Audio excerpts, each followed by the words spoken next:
لگتا ہے کہ اشتہار والا آ گیا، عروہ نے سرگوشی کی۔ ذرا پوچھو یہ اپنی تنخواہ اماں کو دیتا ہے؟ نایاب نے فکرمندی کا اظہار کیا۔ بیٹھیے فیضان بھائی، اسامہ گہری سانس چھوڑتی ہوئی تساہل سے پاؤں پھیلا کر بیٹھ گیا، جبکہ وہ پانچوں دل ہی دل میں پیچ و تاب کھا کے رہ گئی۔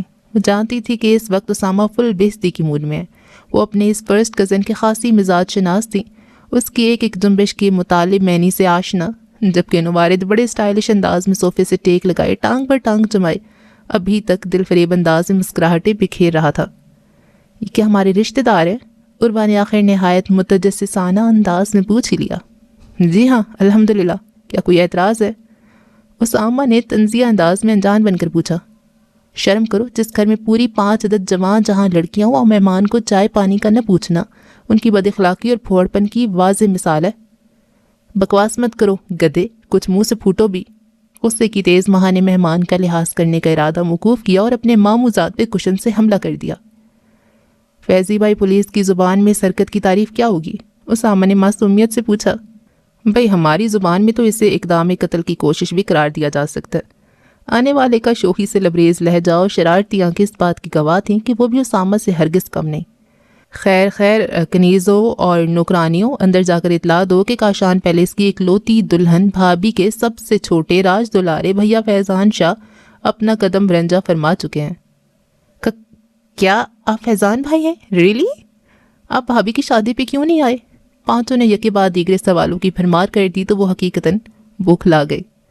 پہلی بات تو یہ کہ شادی کے دنوں میں ایک کورس کے سلسلے میں یہ بینکاک میں تھے، دوسری بات یہ واقعی بھابھی کے سگے بھائی ہیں، اور تیسری بات کہ میں انہیں لے کر فرار ہو رہا ہوں، خبردار ہمارا پیچھا نہ کیا جائے۔ اسامہ نے ان کا ہاتھ پکڑ کر اندر کی طرف دوڑ لگائی، جبکہ وہ سب ارے ارے کرتی رہ گئیں۔ ویری ڈیشنگ، اسمارٹ بندہ ہے، ماہ نے کھلے دل سے سراہا۔ اسامہ انہیں سیدھا اپنے کمرے میں لے آیا تھا۔ میں تو وہاں بھی آرام سے تھا، انہوں نے سادگی سے کہا۔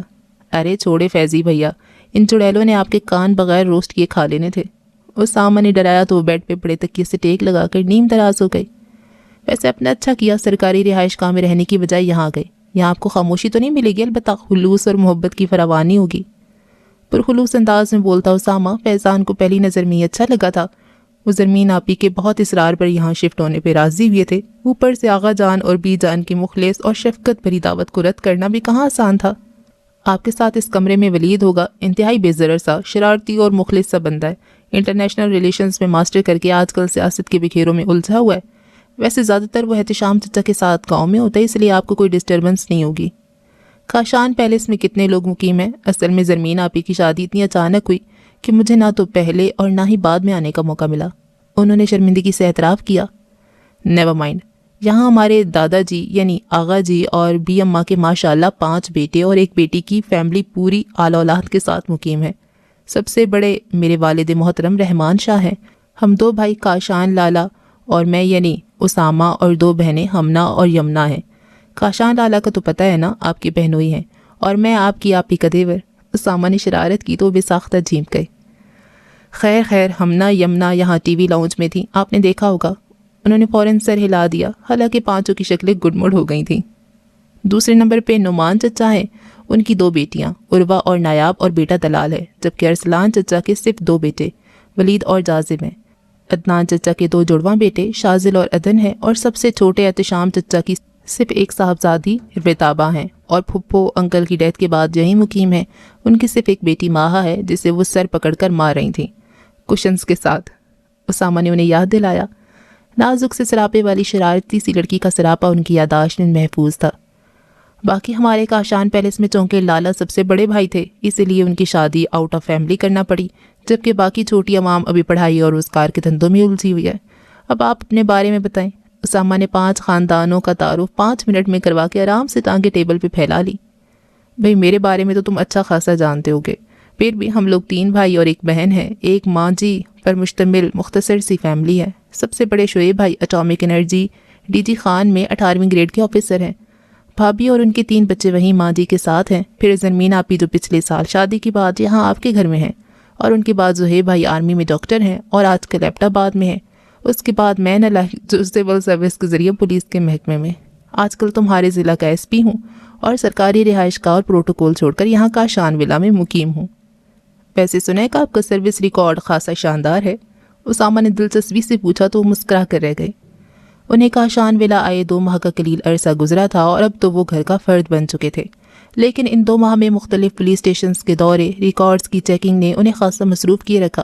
اس عرصے میں پھر بھی وہ کافی کچھ جان چکے تھے کہ ہر وقت دانتوں سے انگلیوں کے ناخن کترنے والی عروہ ٹیکسٹائل ڈیزائننگ میں MBA، جبکہ ہر وقت مختلف شاعری کی کتابوں میں سر گھسانے والی Humna MA Urdu final year کی اسٹوڈنٹ ہے، کچن میں مختلف تجربات کرنے والی ماہا BSc ہوم اکنامکس اور ہر وقت حساب کتاب کرنے والی نایاب MSc میتھس کی اسٹوڈنٹ ہے، جبکہ یمنا مقامی کالج میں 3rd ایئر میں تھی اور لڑکا پارٹی میں اسامہ MBA کر کے UBL میں انٹرنشپ کر رہا تھا، جبکہ طلال PhD اور جاذب انجینئرنگ کے دوسرے سال میں تھا۔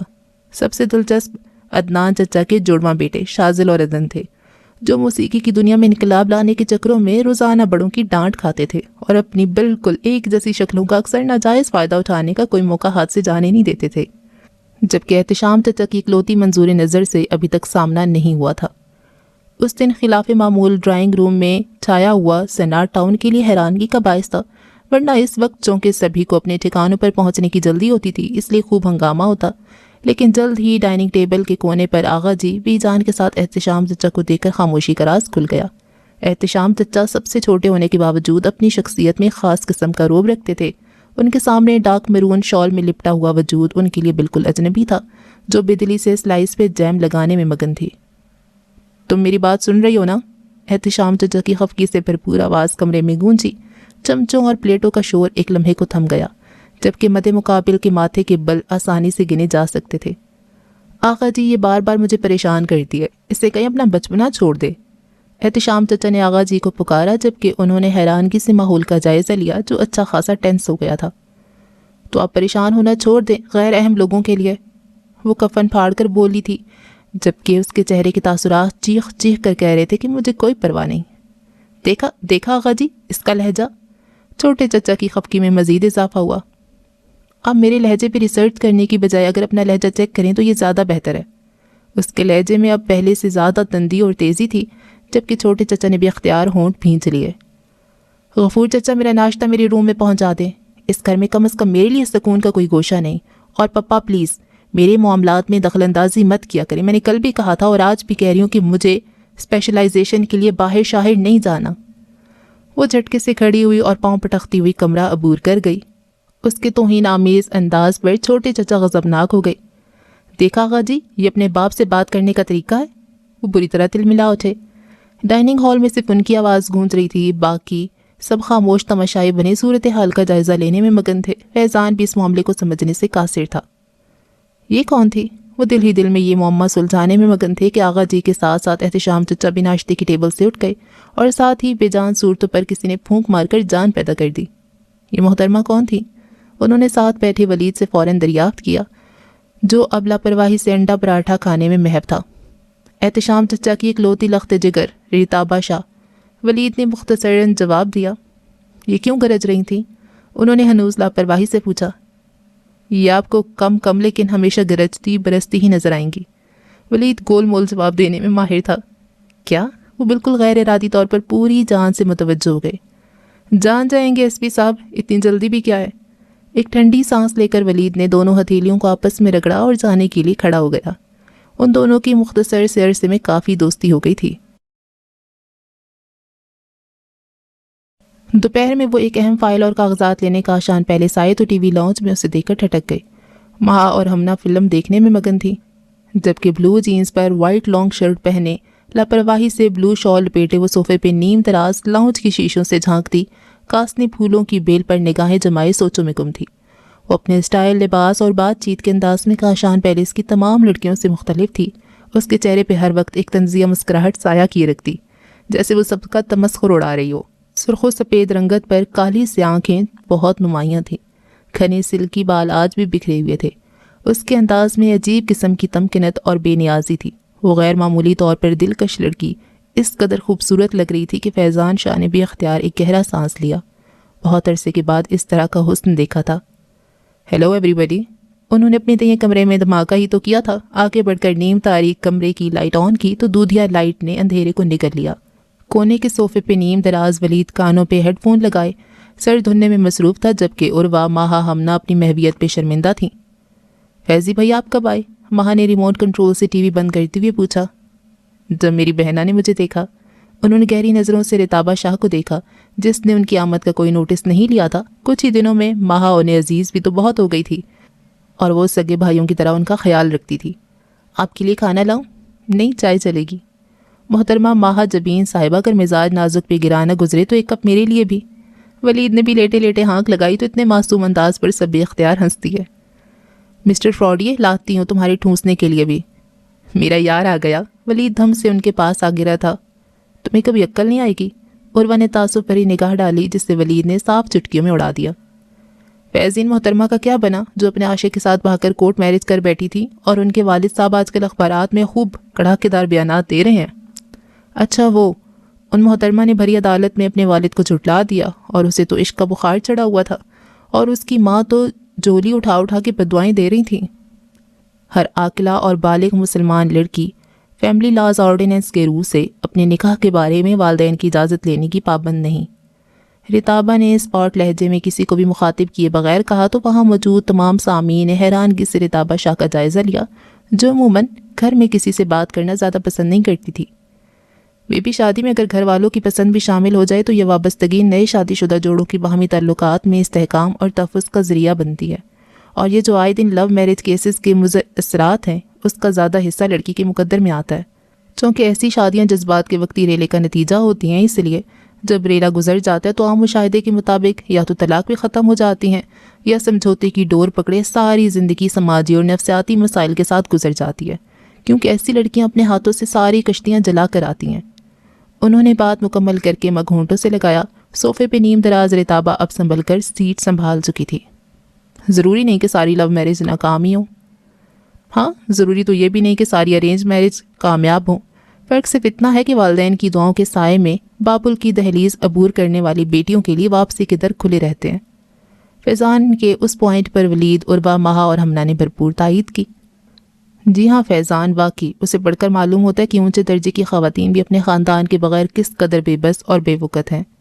اسامہ جو کچھ دیر پہلے ہی لاؤنج میں آیا تھا، اس نے بھی اپنی رائے کا اظہار کیا۔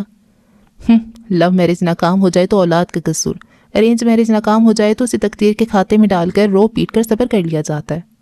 وہ استہزائیہ لہجے میں بولی نہیں بلکہ پھنکاری تھی۔ ریموٹ کنٹرول کارپیٹ پہ اچھال کر وہ دندناتی ہوئی باہر نکل گئی۔ انہیں کیا ہوا؟ فیضان تو اس کے انداز اور لب و لہجے پہ حیران رہ گئے، جبکہ باقی سبھی نظریں چرانے لگے۔ اس میں رتابہ کا کوئی قصور نہیں ہے۔ دراصل احتشام چچا کی عالیہ چچی سے لو میرج تھی، جو زیادہ عرصہ نہ چل سکی، اور پھر عالیہ چچی نے کورٹ سے رتابہ کو حاصل کر لیا اور اس کے ننھے ذہن میں اتنا زہر بھر دیا کہ عالیہ چچی کی ڈیتھ کے بعد وہ کاشان پیلس میں سیٹ ہی نہ ہو سکی۔ ماں نے آہستگی سے اپنی کزن کی صفائی دی۔ اپنی یہ حساس سی کزن سب کو عزیز بھی تو بہت تھی، لیکن وہ سب سے بری طرح بدگمان تھی۔ فیضی بیٹا، کھانا بھی کھایا کہ نہیں؟ اسامہ کی امی جو ابھی ابھی کمرے میں داخل ہوئی تھیں، انہوں نے آتے ہی پوچھا۔ جی ہاں آنٹی، آفس میں کھا لیا تھا۔ ارے میں کہاں الجھ گیا، میری تو ڈی آئی جی کے ساتھ میٹنگ تھی۔ اچانک یاد آنے پر وہ اٹھے اور اپنے کمرے کی طرف لپکے۔ لاؤنج کا ماحول خاصا افسردہ ہو گیا تھا۔ عروہ نے بیزاری سے ٹی وی آن کیا، جہاں فلم آخری مراحل میں، لیکن سب کی نظریں اسکرین اور دماغ کہیں اور تھا۔ اس دن ان کی آنکھ صبح جلدی کھل گئی۔ نماز پڑھ کر وہ لان کی جانب چلے آئے۔ کاشان پیلس کا لان ہر آنے والے کو اپنی طرف ضرور متوجہ کرتا تھا۔ گلاب کے مختلف پودے بڑی تعداد میں ہال ہی میں لگائے گئے تھے۔ سورج مکھی، چائنا روز اور سدا بہار بھی بڑی تعداد میں بہار دکھا رہے تھے۔ لاؤنج کا دروازہ کھول کر باہر آئے تو خنک ہوا کا جھونکا چہرے سے ٹکرایا۔ ہوا میں سبزے کی خوشبو نمایاں تھی۔ کچھ سوچ کر انہوں نے چپل برآمدے میں اتاری اور سفید ماربل پہ ننگے پاؤں چلنے لگے۔ برآمدے کی سیڑھیاں اتر کر وہ لان میں نکلے۔ شوخ رنگ سے سجی پھولوں کی کیاری آنکھوں میں طمانینت کا احساس بخش رہی تھی۔ چھوٹے چھوٹے قدم اٹھاتے وہ کاشان پیلس کے پچھلے حصے میں آئے تو سوئمنگ پول کے پاس سنگ مرمر کے بینچ پہ سبز کپڑوں میں ملبوس نسوانی وجود سبزے کا ہی حصہ لگ رہا تھا۔ وہ بے نیازی سے دونوں ٹانگیں اوپر کیے اپنا سر گھٹنوں میں دبائے سوچوں میں گم تھی۔ وہ حیران نظروں سے اسے دیکھنے لگے، جبکہ ساری حسیات بیدار ہوتی محسوس ہوئیں۔ سیاہ گھنے سلکی بالوں نے آج بھی پشت کو ڈھانپ رکھا تھا۔ ان کا دل اچانک ایک انوکھی لے پہ دھڑکنے لگا۔ انہوں نے سائیڈ سے پتھر اٹھا کر سوئمنگ پول میں پھینکا۔ چپاکے کی آواز پر اس نے بے ساختہ سر اٹھایا۔ آنکھوں سے تیزی سے بہتی ہوئی آنسوؤں کو چھپانے کے لیے اس نے فوراً ہاتھ کی پشت سے چہرہ صاف کیا۔ آپ یہاں کیوں بیٹھی ہوئی ہیں؟ کیوں یہاں بیٹھنا ممنوع ہے؟ رتابہ نے ایک نظر اس کی طرف دیکھا اور پھر چپتے ہوئے لہجے میں بولی، اچھا آپ کو میرا پوچھنا برا لگا۔ وہ ہلکے سے ہنسے اور پھر اسی بینچ پر ذرا فاصلے پہ بیٹھ گئے۔ بھئی آپ جہاں مرضی بیٹھے، آپ کا تو اپنا گھر ہے، جبکہ ہم تو مہمان ٹھہرے۔ انہوں نے بات آگے بڑھانے کی غرض سے کہا۔ آج کافی دن کے بعد تو وہ نظر آئی تھی، حالانکہ وہ لاشعوری طور پر ادھر ادھر کھوجتے رہتے تھے۔ بے فکر رہیں، میرا بھی اپنا گھر نہیں، اس نے اطلاع دی۔ اچھا پھر آپ کا اپنا گھر کہاں ہے؟ دلچسپی سے دریافت کیا گیا۔ پتہ نہیں، میں بتاؤں کہ کہاں ہے؟ وہ بری طرح چونکی۔ وائٹ کرتے شلوار میں ان کا وجیہہ سراپا نظر انداز کرنے کے قابل تو نہ تھا۔ دراز قد، بولتی آنکھیں اور سیاہ گھنی مونچھوں کے نیچے مسکراتے لب۔ ماں جی تو باقاعدہ آتے جاتے اس کی نظر اتارتی تھیں اور اپنی اس وجاہت کے سحر سے وہ بخوبی واقف تھے، لیکن اس کا ناجائز فائدہ اٹھانے کی کبھی کوشش نہ کی۔ ان کے چہرے پر مینی خیز مسکراہٹ سے نظریں چرا کر اب وہ آسمان پہ امڑتے بادلوں کو دیکھ رہی تھی۔ سب سوٹ میں الجھے ہوئے بالوں کے ساتھ وہ حد درجہ ڈسٹرب لگ رہی تھی۔ کیا کوالیفیکیشن ہے آپ کی؟ سرسری لہجے میں پوچھا گیا، جبکہ وہ پہلے سوال کا جواب نظر انداز کر گئے۔ MBBS جواب ملا۔ اب چونکنے کی باری ان کی تھی۔ کیا آپ ڈاکٹر ہیں؟ حیرت ہے کسی نے بتایا ہی نہیں۔ وہ حقیقی معنوں میں ہکا بکا ہو گئے۔ میں کوئی اہم نہیں ہوں جو کاشان پیلس کے مقیم آپ کو یہ اطلاع دیتے۔ خاصا تلخ انداز تھا۔ پریکٹس کرتی ہیں؟ نہیں۔ کیوں؟ محض بے وقوفی، اور کیا کہہ سکتی ہوں؟ اس نے شانوں کو ہلکی سی جنبش دی۔ فیضان نے چند سیکنڈ پر سوچ انداز میں اس کے چہرے کی طرف دیکھا۔ بھیگی پلکیں اور سرخ ناک اس کی دلکشی میں اضافہ کر رہی تھیں۔ رتابہ شاہ ہیں؟ یہ تو میرا نام بھی جانتے ہیں۔ اس سے حیرت ہوئی۔ ایک بات یاد رکھیے گا کہ توقعات کی فصلوں پر ہمیشہ مایوسی کا پھل لگتا ہے۔ زندگی میں کسی سے توقع مت رکھیں، دیکھیے گا آپ خوش رہیں گی۔ جی؟ ایک لمحے کو تو وہ گڑبڑا ہی گئی۔ فیضان شاہ کی مسکراہٹ گہری ہو گئی۔ جب ہم بدگمانی کی اینک لگا کر اپنے ارد گرد دیکھتے ہیں تو سارے مناظر ایسے ہی نظر آتے ہیں جیسے ہم دیکھنا چاہیں۔ آپ کا مسئلہ یہ ہے کہ آپ بے یقینی کا شکار ہیں۔ آپ کو زندگی سے، اپنے سے وابستہ تمام لوگوں سے شکایتیں ہیں، ہے نا؟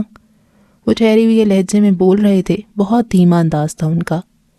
رتابہ کا دل بھر آیا۔ اس کا جی چاہا کہ چیخیں مار مار کر بوڑھی عورتوں کی طرح بین کرے، مگر ہائی یہ بھرم، مجبوریاں۔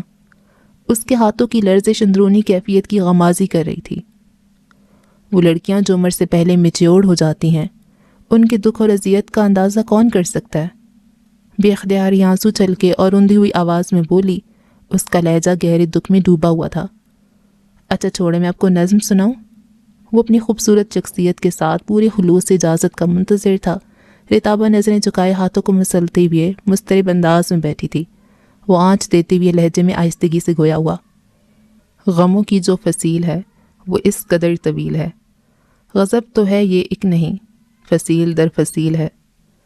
تم اس کی ہر منڈیر پر آرزوؤں کے تیل سے چراغ دل جلاؤ نا، ذرا سا مسکراؤ نا، ذرا سا مسکراؤ نا۔ ارے بی بی اب تو مسکرا دیں، اب اتنا بھی خوفناک نہیں ہوں میں۔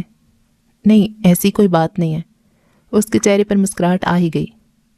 کاش لوگوں کو پتہ چل جائے کہ ان کے چہرے پہ مسکراہٹ کتنی اچھی لگتی ہے تو شاید وہ اٹھتے بیٹھتے سوتے جاگتے مسکرائیں۔ وہ فوراً ہنس پڑی۔ مجھ سے دوستی کر لیں، بغیر پیسوں کے آپ کی ساری باتیں سننے کو تیار ہوں۔ ان کے الفاظ سے زیادہ لہجہ میں نے خیز تھا۔ رتابہ کئی دنوں تک ان الفاظ کے سحر میں کھوئی رہی اور خبر ہی نہیں ہوئی کہ وہ سحر زدگی کے عالم میں چاہت کی شاہراہ پر چلنا شروع ہو گئی۔ دل کسی نئے احساس سے دوچار ہو کر نہ جانے کس اچھوتے جذبے کا سواگت کرنے لگا۔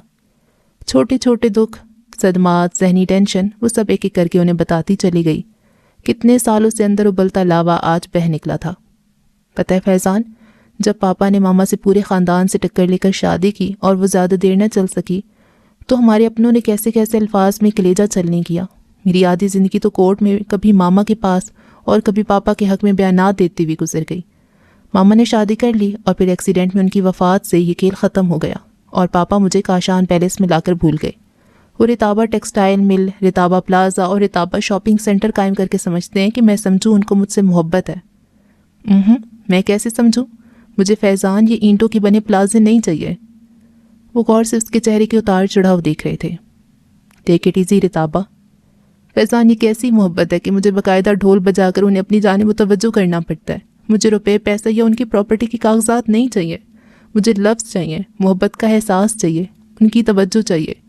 بس میں نے بھی فیصلہ کر لیا ہے کہ اب ان کی بات نہیں ماننی۔ بری بات ہے رتابہ۔ کوئی بری بات نہیں، میں ان کے پاس رہنا چاہتی ہوں اور وہ اب مجھے مزید تعلیم کے لیے باہر بھجوانا چاہتے ہیں۔ آپ کی بہتری کے لیے وہ کہہ رہے ہیں۔ میری بہتری جس چیز میں ہے وہ تو مجھے نہیں دے سکتے۔ ایک نظم میں بھی آپ کو سناتی ہوں۔ بکھرے خوابوں کی کرچیاں چننا، ویرانوں میں گھر بسانا اور کسی کے برباد دل کو آباد کرنا کوئی آسان نہیں۔ تم کیسے شخص ہو اتنی سی بات سمجھ نہیں پائے؟ وہ نظم مکمل کر کے رکی نہیں جبکہ وہ اس کے الفاظ سے زیادہ سٹائل پر ایک دفعہ پھر ہنس دیے۔ کاشان پیلس میں بظاہر تو کوئی تبدیلی نہیں آئی تھی، لیکن رتابہ شاہ کے مزاج کا بدلتا موسم ہر ایک کو حیران کیے دے رہا تھا۔ اس نے نہ صرف ہاسپٹل جوائن کر لیا تھا بلکہ احتشام صاحب سے ہونے والی جھڑپوں کا سلسلہ بھی وقتی طور پر صحیح لیکن آج کل معطل تھا۔ بی جہاں تو باقاعدہ ناک پہ انگلی رکھ کر حیرانگی کا اظہار کرتی نظر آتی تھیں۔ شاذل اور عدن کو رات گئے تک اس کے پڑوس کے کمرے میں گٹار بجانے اور اودھم بازی پر کوئی ڈانٹ نہیں پڑتی تھی۔ مہا اور عروہ کے ساتھ لاؤنج میں مووی دیکھنا، زرمین بھابھی کے ساتھ کچن میں ہاتھ بٹانا، ہر کوئی ان مثبت سرگرمیوں کے پس منظر سے ناواقف تھا۔ وہ پچھلے کئی دنوں سے سرکاری مصروفیات میں بری طرح پھنسے ہوئے تھے۔ ڈی آئی جی صاحب کے دورے، ہاتھ پیر پھلائے ہوئے تھے، پرانے ریکارڈز کی چیکنگ، تھانوں کے مسائل میں بھی وہ رتابہ کی ڈیٹ آف برتھ نہیں بھولے تھے۔ اس دن وہ اپنی پی اے کے ذمہ ڈھیروں کام لگا کر خان پلازا کی طرف بمشکل نکلے تھے کہ 1 گھنٹے کی جدوجہد کے بعد ایک خوبصورت گفٹ ہاتھ میں پکڑے وہ اپنی سرکاری جیپ کی طرف آ رہے تھے کہ سامنے کے منظر نے ان کے قدم روک لیے۔ ذہن میں ایک دھماکہ سا ہوا۔ وہ بے یقینی سے سامنے سڑک پہ رتابہ کو بے تکلفی سے کسی لڑکے کا بازو پکڑے ہوئے سڑک عبور کرتے ہوئے دیکھنا انتہائی اذیت ناک تھا۔ وہ بے یقین تھے ابھی تک وہ رتابہ ہی تھی۔ پنک کاٹن کے سوٹ میں دوپٹہ لاپرواہی سے گلے میں ڈالے وہ مستقل ہنس رہی تھی۔ وہ لڑکا جو بلو جینز پر بلیک شرٹ ہی پہنے، چہرے پہ سن گلاسز لگائے، نہ جانے رتابہ کو کون سی کہانی سنا رہا تھا جو اس کا موڈ خوشگواریت کی آخری سیڑھی کو چھو رہا تھا۔ وہ دونوں سڑک پار کر کے آئس کریم پارلر میں داخل ہو رہے تھے۔ دل میں بدگمانی کی آندھی سی چل رہی تھی جس میں چاہت کے سارے کاغذ پھڑ پھڑا رہے تھے۔ گفٹ پچھلی سیٹ پہ پٹخا اور جیپ کو فل سپیڈ پہ چھوڑ دیا۔ ایک عجیب سا خالی پن اتر آیا تھا۔ اداسی بھی چپکے سے کہیں ڈیرے لگا بیٹھی تھی۔ زرمین آپی ان کی کیفیت پہ خاصی پریشان تھی۔ انہیں ماں جی کی دوری سے اداسی پر محمول کر کے کچھ مطمئن ہو گئیں۔ رتابہ کی سالگرہ والے دن وہ ناشتے کے ٹیبل پہ خلاف معمول خاموش تھے۔ بھئی مزاج یار کچھ برہم دکھائی دے رہے ہیں۔ بھائی کوئی قیدی ویدی دغا تو نہیں دے گیا؟ ولید نے شرارتاً ان کی جانب جھکتے ہوئے پوچھا۔ نہیں ایسی کوئی بات نہیں، وہ پھیکی سی مسکراہٹ سے بولے۔ اسامہ نے آنکھ کے اشارے سے مہا سے پوچھا تو اس نے کندھے اچکا کر اپنی لاعلمی کا اعلان کیا۔ تھوڑی ہی دیر کے بعد وہ اٹھ کھڑے ہوئے۔ ڈائننگ ٹیبل پر بھی وہ زرمین آپی اور مہا کو مطمئن کرنے آئے تھے۔ فیضی بیٹا ناشتہ ڈھنگ سے نہیں کیا؟ رحمان انکل نے اخبار سے نظر اٹھا کر کھوجتی نظروں سے استفسار کیا۔ بس انکل دل نہیں کر رہا۔ وہ زبردستی مسکرائے، کیپ اٹھا کر جانے کے لیے قدم اٹھائے۔ طویل ڈرائنگ روم عبور کر کے وہ پورٹس میں پہنچے تو ان کے پیچھے آندھی طوفان کی طرح وائٹ کوٹ ہاتھ میں پکڑے وہ ان کے پاس پہنچ گئی۔ کدھر جا رہے ہیں؟ مطلب؟ ہیڑیوں پہ گھوم کر اس کی جانب دیکھا جبکہ ماتھے پر 2-4 بلوں کا اضافہ ہو گیا۔ سرد لہجہ، خفگی سے بھرپور آنکھیں، اسپاٹ چہرہ اور بیزار انداز رتابہ کو حیران کر گیا۔ مجھے ذرا ہاسپٹل تک ڈراپ کر دیجیے گا، اسامہ آج بینک لیٹ جائے گا۔ اس نے غور سے انہیں دیکھا جو ہنوز کوفت کا اظہار کر رہے تھے۔ میرے پاس ٹائم نہیں ہے، جازب یا ولید کے ساتھ چلی جاؤ۔ جازب چلا گیا جبکہ ولید نے آج پاپا کے ساتھ جانا ہے۔ ٹھیک ہے کسی کے بھی ساتھ چلی جاؤ، میرے پاس بالکل ٹائم نہیں ہے، مجھے آئی جی کے آفس میں جانا ہے۔ اس کے جواب سے رتابہ کے چہرے بھی ایک لمحے کو تاریک سایہ سا دوڑ گیا۔ مگر کس کے ساتھ؟ بے اختیار لبوں سے پھسلا۔ اسی کے ساتھ جس کے ساتھ کل خان پلازا کے سامنے کہکہے لگائے جا رہے تھے۔ اندر کی تلخی باہر نکل ہی آئی۔ وہ لمبے لمبے ڈگ بھرتے جیپ تک پہنچے اور ایک جھٹکے سے سٹارٹ کر کے نکل گئے۔ اوہ، رتابہ لمحے میں بات کی تہہ تک پہنچ گئی۔ ان کا یہ انداز بھی اس کے لیے گہری طمانینت کا باعث بنا تھا۔ وہ بھی راستے میں ہی تھے کہ موبائل کی بیپ ہوئی۔ رتابہ کے موبائل کا نمبر دیکھ کر وہ مزید کوفت کا شکار ہو گئے۔ خواہ مخواہ میں نے اپنے غصے کا اظہار کر دیا۔ وہ محترمہ تو اب دل کھول کر خوش ہو رہی ہوں گی۔ وہ خود کو کوستے ہوئے موبائل آن کر بیٹھے۔ یس، فیضان شاہ اسپیکنگ۔ جی یہاں ایک خبتی سے ایس پی صاحب ہوں گے، ان سے بات ہو سکتی ہے؟ رتابہ کا شوخ انداز انہیں مزید تپا گیا۔ کیوں فون کیا ہے؟ آواز دھیمی جبکہ لہجے میں خفگی کا عنصر شامل تھا۔ دراصل ایس پی صاحب، کچھ عرصہ پہلے آپ نے مجھے ذرا سا مسکراؤں نظم سنائی تھی، ابھی ابھی اس کا دوسرا حصہ مجھے یاد آ گیا۔ وہ کچھ یوں ہے۔ وہ پھر سے یاد آ گیا جو روٹ کر چلا گیا۔ اسے خیال بھی نہیں کسی کا دل دکھا گیا۔ اب اس کی میٹھی یاد میں خوشبوؤں کو جاگ جاگ کر یہ رت جگہ مناؤ نا، ذرا سا مسکراؤ نا، ذرا سا مسکراؤ نا۔ اوکے، شام میں ملاقات ہوگی، بائے بائے۔ وہ فون بند کر چکی تھی لیکن ان کا غصہ ہنوز برقرار تھا۔ کاشان پیلس میں پہلی مرتبہ رتابہ کا جنم دن سیلیبریٹ کیا گیا تھا۔ ساری ینگ پارٹی لان میں اکٹھی تھی۔ زرمین بھابی کے ہاتھ کا بیک کیا ہوا کیک رتابہ نے بڑے جوش و خروش سے کاٹا تھا۔ ماہا، عروہ، ہمنا، یمنا، نایاب کی محنتیں بھی ٹیبل پہ سجی ہوئی تھیں۔ اسامہ بار بار ہونٹوں پہ زبان پھیر کر ساری لڑکیوں کو چڑھا رہا تھا، جبکہ وہ ان سب سے بے نیاز ولید کے ساتھ ایک سائڈ پہ پاکستان کے پولیٹیکل سسٹم کی خامیوں کو ڈسکس کرتے ہوئے رتابہ کے صبر کا پیمانہ پچھلے 2 گھنٹے سے لبریز کر رہے تھے۔ شاذر اور ردن گٹار پر یہ شام پھر نہیں آئے گی گا کر زبردستی سب سے انعام وصول کر رہے تھے۔ پی کیپ کو بطور کشکول استعمال کیا جا رہا تھا۔ زرمین بھابی کے 500 کے جواب میں باقاعدہ انہوں نے دلہن بھابی زندہ باد کے نعرے بھی لگوائے، جبکہ ولید کے 10 روپے کے انعام پر احتجاجاً مرد آباد کے نعرے بھی لان میں گونجے۔ رات گئے جب یہ پارٹی اختتام کو پہنچی تو وہ پھولوں کی باڑ کے پاس نیم اندھیرے میں کرسی پر براجمان فیضان کی طرف چلی آئی۔ انہوں نے گہری نظروں سے اس کی تیاری کو دیکھا۔ بلیک نیٹ کے سوٹ پر سلور رنگوں میں وہ خود بھی دمک رہی تھی۔ میرا گفٹ کدھر ہے؟ سوری، میں بھول گیا تھا۔ نہ دینا اور بات ہے لیکن جھوٹ بولنا بہت بری بات ہے۔ نچلے لب کو دبا کر تیکھی نظروں سے دیکھتی وہ دل میں اتر جانے کی حد تک خوبصورت لگ رہی تھی۔ ولید سے کیا باتیں ہو رہی تھیں؟ سرسری لہجے میں پوچھا گیا۔ بس ذرا سیاست کو ڈسکس کر رہے تھے۔ بعد میں نہیں ہو سکتی تھیں؟ نہیں، وہ شرارتاً گنگنائی۔ اب آئے ہو تو پھر وہی تکرار نہ کرنا، پھر ذکر سیاست کا گنہگار نہ کرنا۔ انہوں نے بے نیاز نظر آنے کی بھرپور کوشش کی۔ کوٹ کی جیب سے سگریٹ کا پیکٹ نکالتے ہوئے دیکھ کر پھر ارشاد ہوا، سگریٹ نہ نکالو کہ فضاؤں میں ہے خوشبو، برباد میرے پھولوں کی مہکار نہ کرنا۔ شوخ انداز پہ بمشکل مسکراہٹ انہوں نے دبائی۔ اس کا شوخ انداز ان کے لیے باعث حیرت تھا۔ کیا مسئلہ ہے رتابہ؟ مصنوعی غصے سے دریافت کیا گیا۔ دیکھو، مجھے ڈر لگتا ہے غصے سے تمہارے، تم مجھ سے خفا بھی ہو تو اظہار نہ کرنا۔ رتابہ کی ڈرنے کی ایکٹنگ لاجواب تھی۔ محترمہ کچھ زیادہ ہی تیز جا رہی ہیں، انہوں نے دل میں سوچا۔ غصے سے گھورا تو پھر عرض ہوا کہ آؤ ذرا سڑکوں پہ ٹہل لیں میرے ساتھ ہی، سردی تو ہے بے شک مگر انکار نہ کرنا۔ رتابہ اٹ از ٹو مچ، وہ بے ساختہ ہنس کر بولی۔ خود ہی مجھے احساس ہے اپنی غلطی کا، تم اپنی شکایت سے شرمسار نہ کرنا۔ وہ کانوں کو دونوں ہاتھوں سے پکڑے بھرپور موڈ میں تھی۔ ان کی ناراضگی کے ساق و اسباق سے واقفیت نے ان کے مزاج پر خاصا خوشگوار اثر ڈالا تھا۔ فیضان، آپ نے ایک دفعہ مجھے کہا تھا کہ جب آنکھوں پہ بدگمانی کی اینک لگی ہو تو ہر منظر دھندلا نظر آنے لگتا ہے۔ دانیال میرا اسٹیپ بردر ہے۔ ماما کی ڈیتھ کے بعد وہ پاپا کے پاس چلا گیا تھا۔ مجھ سے 3 سال چھوٹا ہے۔ واحد بندہ ہے جو اپنی آپی سے بے تحاشا محبت کرتا ہے۔ اور آپ کو میں نے بتایا تھا نا کہ ماما نے پاپا سے علیحدگی کے بعد دوسری شادی کر لی تھی۔ دانیال کے پاپا نے مجھے کبھی قبول ہی نہیں کیا تھا، لیکن اس کے باوجود وہ میرے بھائی کے دل سے میری محبت کا پودا نہ اکھاڑ سکے۔ وہ آج بھی موقع ملتے ہی مجھ سے ملنے آ جاتا ہے۔ وہ رتابہ کے گلہ آمیز انداز پہ بری طرح شرمندہ ہو گئی۔ Really sorry Ratabah, extremely sorry. It's okay, لیکن یاد رکھیے گا کہ ادھوری باتیں، ادھورے جملے اور ادھوری چیزیں جس طرح اچھی نہیں لگتی، اس طرح ادھورا اعتبار بھی اچھا نہیں لگتا، بلکہ بہت برا لگتا ہے۔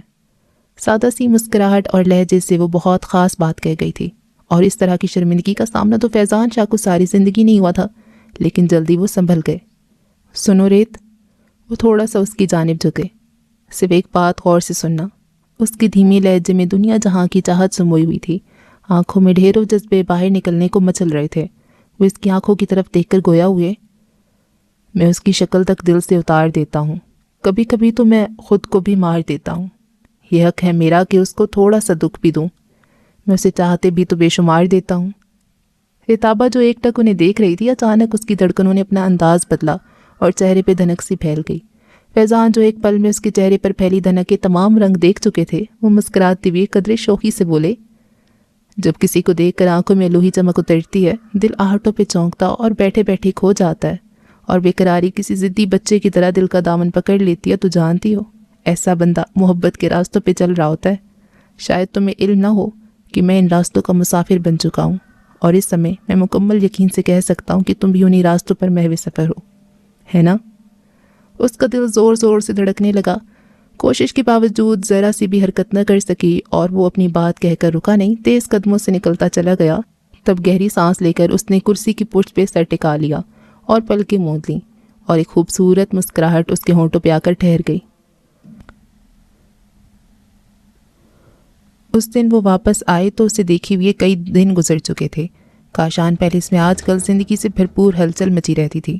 شاذل اور عدن کا ایک کنسرٹ خاصا کامیاب رہا تھا، جبکہ مہا اور اسامہ کی انگیجمنٹ کا باقاعدہ اعلان نوجوان نسل کو خاصا پرجوش کر گیا تھا۔ اس وقت پی ٹی وی لاؤنج میں ہنگامہ اپنے عروج پر تھا۔ ہمنا ڈھولک رکھے، جبکہ نایاب، یمنا اور زرمین بھابھی اپنی آواز کا جادو جگا رہی تھیں۔ ولید، جاذب، شاذل، عدن، طلال اور تو اور آج کل تو کاشان لالا بھی ڈفلی پکڑے ان کا بھرپور ساتھ دے رہے تھے۔ مہا شرمائی ہوئی ایک کونے میں اور اسامہ کی بے باک اور والہانہ نظروں کی زد میں تھی۔ خواتین کی ٹولی ایک سائڈ پر کپڑوں کا بنڈل کھولے دنیا جہان کی فکروں میں گم تھی۔ انہوں نے آتی ایک نظر میں بھانپ لیا کہ وہ دشمن جاں اس منظر سے غائب ہے۔ ویسے کدھر جا رہے ہو؟ انہیں نظر بچا کر گزرتے دیکھ کر زرمین بھابھی نے پکڑا۔ آپ ہی بس چینج کر کے آ رہا ہوں، وہ کہہ کر رکے نہیں۔ ڈائننگ روم، ڈرائنگ روم، ایک ایک کر کے وہ تمام کمرے دیکھ چکے تھے، مگر کچھ سوچ کر وہ چھت پہ چلے آئے۔ رات کی سیاہی پھیل رہی تھی، فضا میں کافی ٹھنڈک تھی۔ ان کی نظر سامنے ہی منڈیر پہ کونیاں ٹکا کر آسمان پر جگمگاتے ستاروں کو دیکھتی رتابہ پہ پڑی۔ اس کے سارے وجود پر ایک اداسی سی ٹھہری ہوئی تھی۔ اکب سے آ کر اس نے دھیرے سے پکارا، رتابہ۔ اس نے ذرا سی گردن موڑ کے اسے دیکھا۔ آپ کب آئے؟ جب تم میرے بارے میں سوچنے میں محو تھیں۔ خوش فہمی ہے جناب کی، وہ ہلکا سا مسکرائی۔ تو خوش فہمی رہنے دیں، آپ کا کیا چاہتا ہے؟ وہ بھی ہنسے۔ مرضی آپ کی۔ ویسے ریت کیوں اتنا زیادہ سوچتی ہو؟ ویسے مجھے بعض اوقات یقین نہیں آتا کہ پاپا اور ممی کی لو میرج تھی۔ ان کی زندگی میں میرے آنے سے تو کوئی بھی فرق نہیں پڑا۔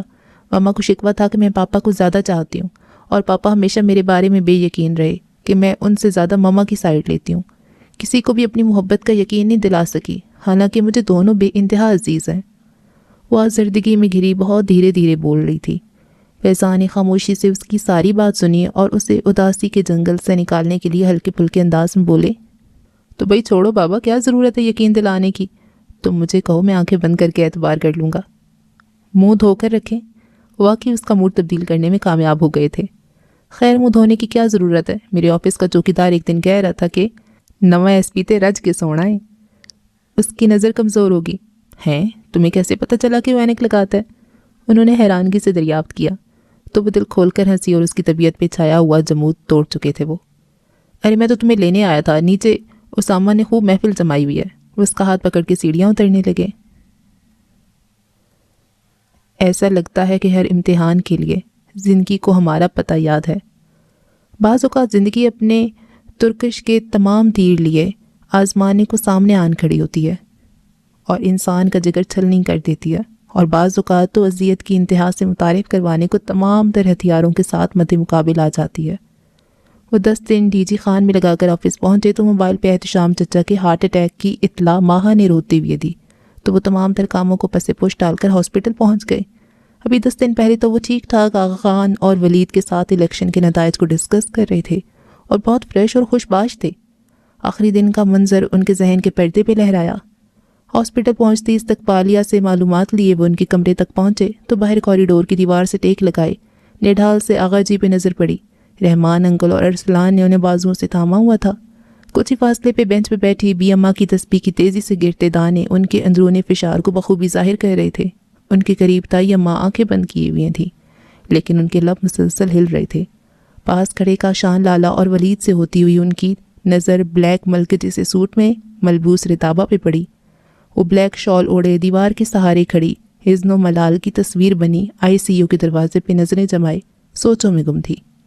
وہ فوراً آغا جی کے پاس پہنچے جن کے چہرے پر دکھ اور کرب کے سائے بہت واضح تھے۔ فیضی میرا بیٹا، انہوں نے ادھورے فکرے میں اپنا دکھ بیان کیا۔ انہوں نے بڑھ کر ان کے کانپتے ہوئے ہاتھ کو دبا کر تسلی دی۔ منہ سے کچھ بھی بولنے کا حوصلہ نہ ہوا اور رتابہ کے پاس پہنچے تو وہ اپنے حواسوں میں کہاں تھی۔ کیسے ہوا؟ انہوں نے ولید سے پوچھا۔ پتہ نہیں، صبح تو بالکل ٹھیک تھے ہمارے ساتھ، مل کر ناشتہ کیا، میں ان کے ساتھ ہی زمینوں کی فائلیں وغیرہ دیکھ رہا تھا۔ 11 بجے انہوں نے کہا ولید میرے بازو اور سینے میں درد ہو رہا ہے۔ ہم لوگ فوراً ہاسپٹل کی طرف بھاگے، راستے میں طبیعت زیادہ خراب ہو گئی۔ ولید نے افسردگی سے تفصیل بیان کی تو وہ ویسے بھی سب سے زیادہ ان کے قریب تھا۔ رات تقریباً 11 بجے ڈاکٹر باہر نکلے اور ان کے خطرے سے باہر نکلنے کی نوید سنائی تو سب کے چہروں پر پھیلا کرب کا دھواں کچھ کم ہوا۔